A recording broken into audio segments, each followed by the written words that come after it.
Hello and welcome to Tutorial Tuesday, and I'm your host Wolf Davis, and today I'm going to talk to you about a three-point lighting system. You're probably asking yourself, what's a three-point lighting system? Well, I'll gladly tell you. A three-point lighting system is one that requires three light sources. Not technically three lights, but three light sources, meaning that your subject is being lit from three different areas, okay? So right now I'm using a one-point lighting system. I am lit from one area. There's no ambiance, anything about it. It's completely standard in, most media formats, especially like I've noticed like news broadcast uses it a lot because it's like easy to set up and easy to break down. You don't have to put too much thought into it. Only thing you really need to know is that if you're using one light, you typically want to have it a little higher than your camera, above your subject, and at like a 45 or so degree angle so that it's coming down this way. And what that basically does is it gives you a fully well lit subject, at very least the important parts. That's why I said for news and broadcast, because you want to, talk to them, especially the ones that are out in the field. Now, when we get into a two-point lighting system, we use more ambiance or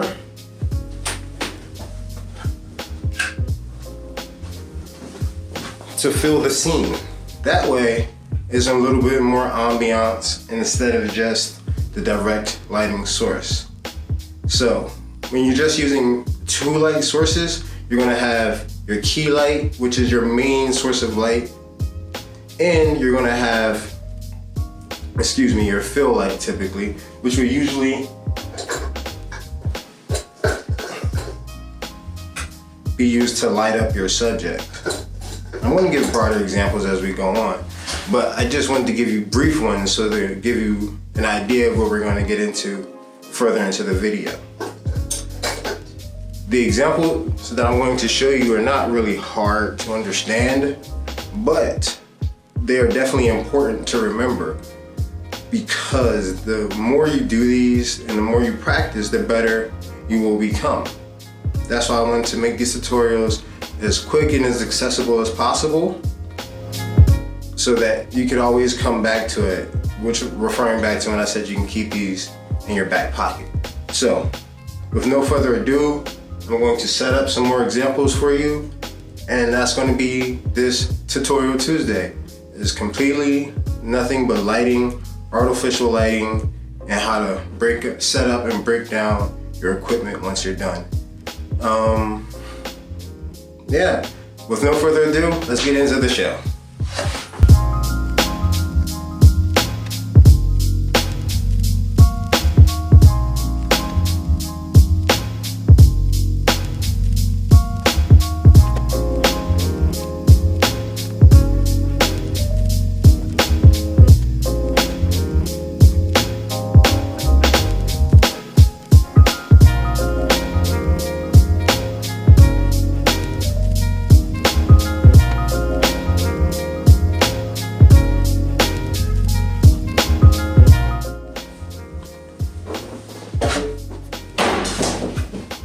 So, here's what you want to remember about the two-point lighting system.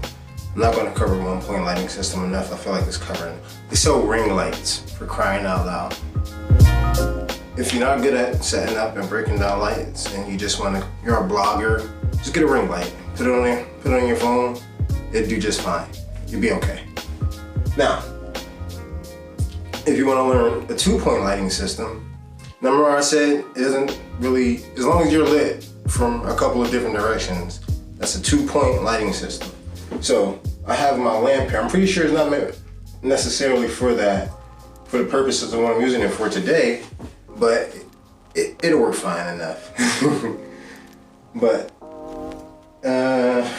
two-point lighting systems, basically, like I was saying, you have your key light, which is your main light.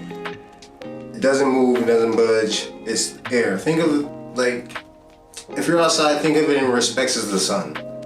It's your fixed point of light. Now, let's say you want to use a flash to pop and fill the shadows or make your image a little more interesting. That's where the fill light comes in. Now, typically, You can adjust these and make them lighter or darker, but I'm Poe. I don't really have that right now, the adjustable ones, but I am going to invest.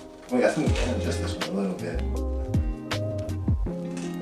No, that's just the flash. You can't really adjust the density of it, but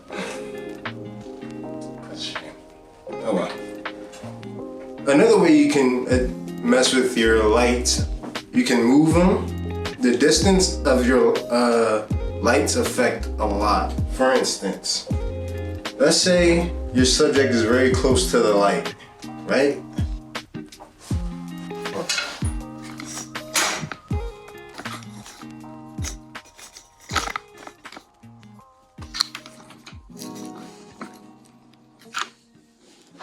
Here we go. Shadow puppets. Okay. Yeah, that works.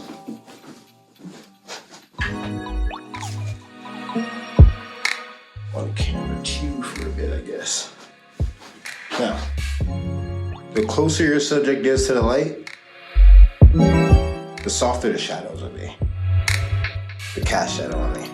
But the further away from it, the harsher the shadows will be. That's why I don't tell people to lean on walls. No way. So I don't tell people to lean on walls. So when you lean on a wall, you create a shadow. But if you back off of it a little bit, it can't help with the position of the light. But when you back off it a little bit, you see it starts to dissipate. And if the light were a little higher,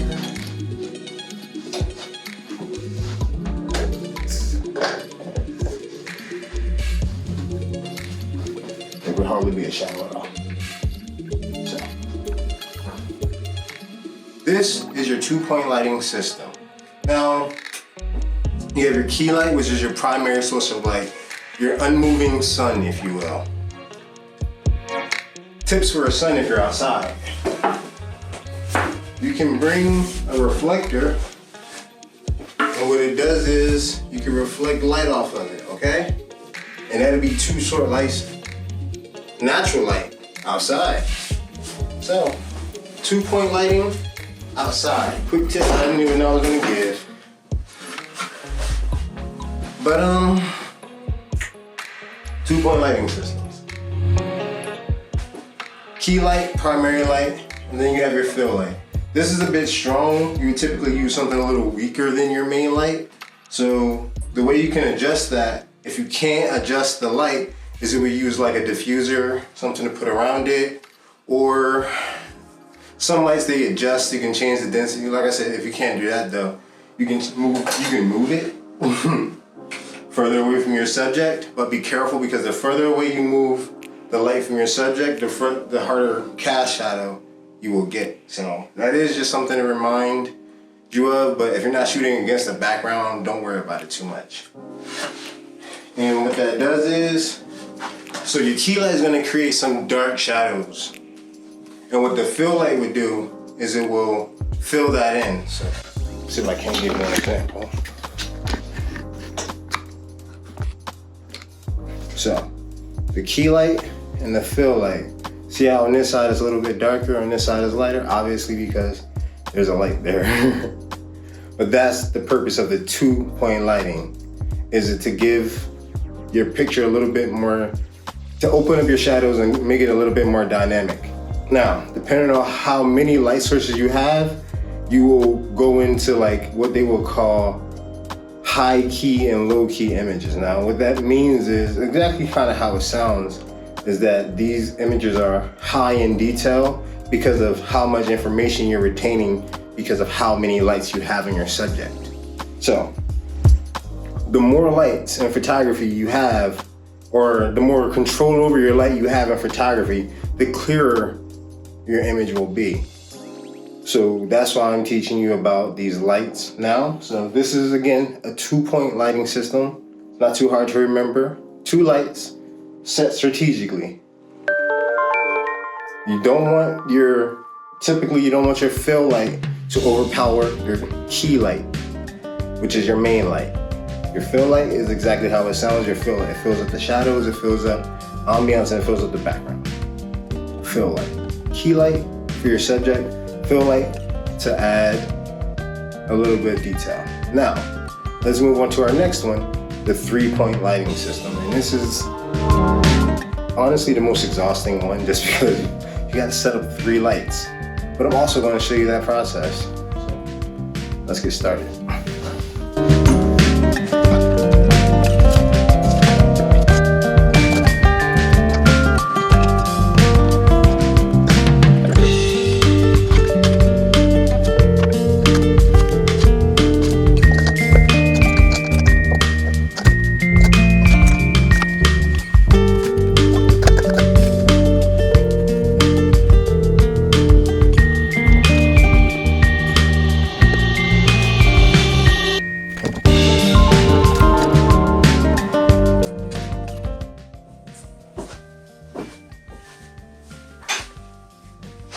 Now what we have here is a 3-point lighting system.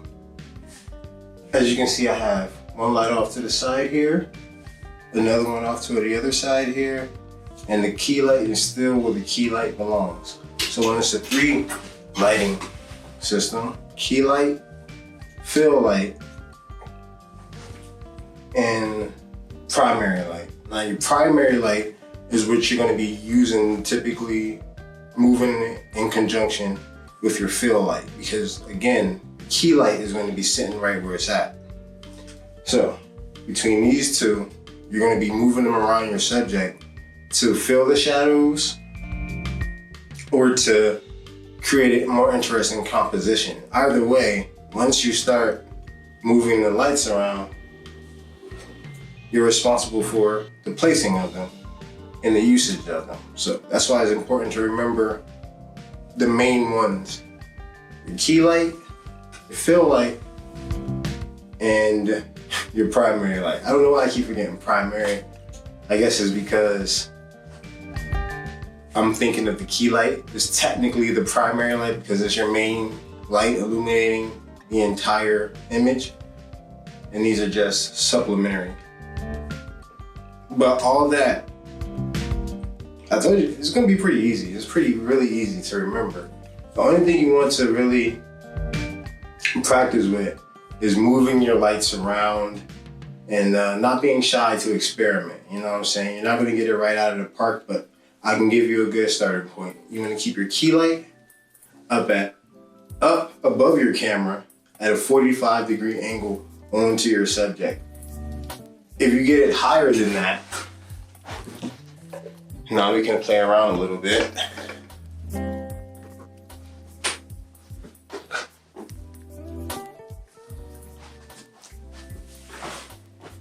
Thank you for joining me on this very special episode of Tutorial Tuesday.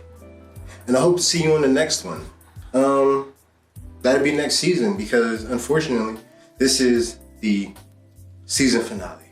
But I will not leave you stranded. I will still create quick tips here and there on Instagram, and on YouTube I will be developing longer form content. So if you like 20-minute plus long teaching videos telling you what to do, then get on over to YouTube. I got you. But if you don't, then you can stay over here. It's cool. But yeah, it's been fun. Thank you for listening to me, and watching me get all this together, and it's been really great. Like real good learning experience for everybody. I hope you as well. All right, well, I'm not good with goodbye, so see you later. Possibly on the next Tutorial Tuesday.